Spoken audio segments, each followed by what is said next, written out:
नमस्कार दोस्तों, राष्ट्रवाणी में आज बात करेंगे देश दुनिया के सभी छोटी बड़ी खबरें। उससे पहले आप लोग वीडियो कहां से देख रहे हैं कमेंट में बताएं और वीडियो को एक लाइक कर दीजिए।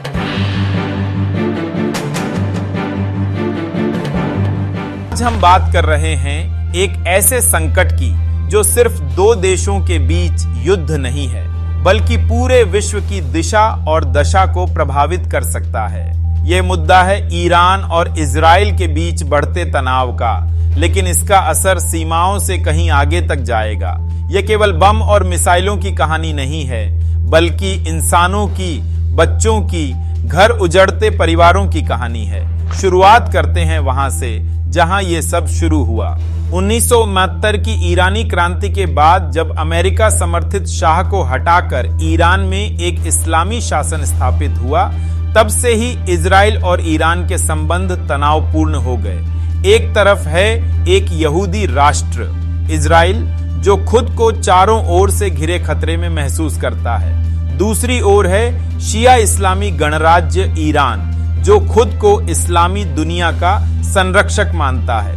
ये टकराव अब सिर्फ कूटनीतिक बयानबाजी नहीं रहा, बल्कि सीधा युद्ध जैसे हालात में तब्दील हो गया है।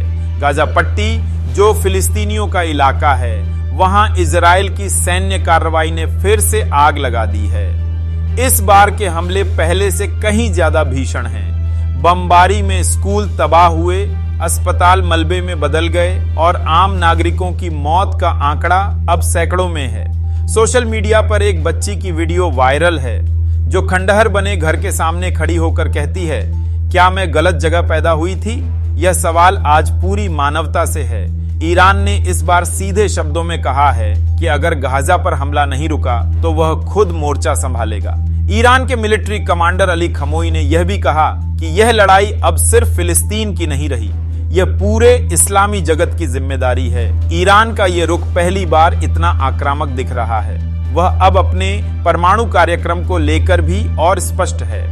अंतर्राष्ट्रीय संस्थाएं कह रही हैं कि ईरान यूरेनियम को हथियार योग्य स्तर तक संवर्धित कर चुका है। वहीं इजराइल साफ कह रहा है कि वह ईरान को परमाणु हथियार नहीं बनाने देगा, चाहे इसके लिए उसे किसी भी हद तक जाना पड़े। अब सवाल उठता है, क्या इजराइल ईरान की परमाणु साइट्स पर हमला कर सकता है? जवाब है हाँ, और अगर ऐसा हुआ तो यह पूरा पश्चिम एशिया युद्ध की लपटों में जल उठेगा। अमेरिका की भूमिका इस बीच और उलझती जा रही है। लंबे समय तक इजराइल का प्रबल समर्थक रहा अमेरिका अब खुद असमंजस में है। डोनाल्ड ट्रंप जैसे नेता अब कह रहे हैं कि ईरान से बातचीत होनी चाहिए, जबकि बाइडेन प्रशासन दबाव में है। वह ना तो पूरी तरह इजराइल का साथ छोड़ सकता है और ना ही ईरान को परमाणु शक्ति बनने देना चाहता है। ईरान के अंदर भी अब सुरक्षा सख्त हो गई है। हाल ही में खबर आई कि 700 से अधिक जासूस पकड़े गए हैं जो इजराइल के लिए जासूसी कर रहे थे। कई को फांसी की सजा भी सुनाई जा चुकी है। ये साफ है कि ईरान अब अपनी सुरक्षा को लेकर कोई समझौता नहीं करने वाला।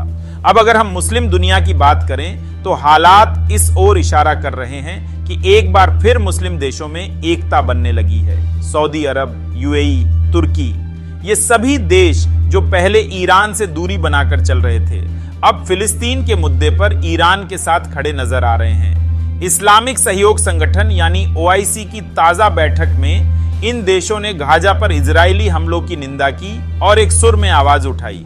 अब अगर हम भारत की बात करें तो भारत इस पूरे संघर्ष को बहुत बारीकी से देख रहा है। भारत की ऊर्जा जरूरतों का एक बड़ा हिस्सा खाड़ी देशों से आता है। अगर यह संकट और बढ़ता है तो इसका असर भारत की अर्थव्यवस्था पर भी होगा।